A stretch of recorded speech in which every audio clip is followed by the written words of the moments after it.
Good afternoon, guys. Para akong nag-aaral ngayon na yan, oh.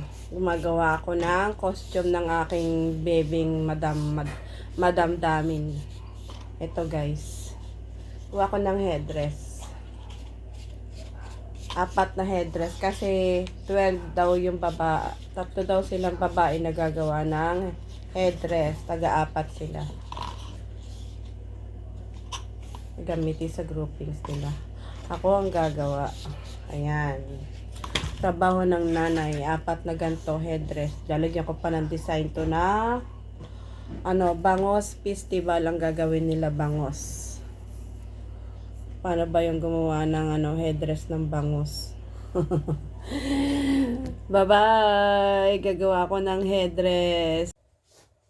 For today's video, guys, ayan, magtitinula ako ngayon, guys. Ang mahal ng gulay, guys. Tingnan mo, isa sayote lang nilagay ko dun. May papaya ko sa rep, pero gusto ko yung gagataan. Ayaw namin sa tinula.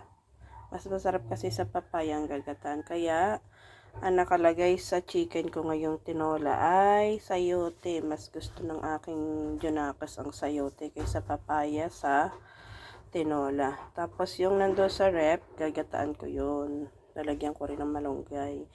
Kaya, ayan. Thank you for watching.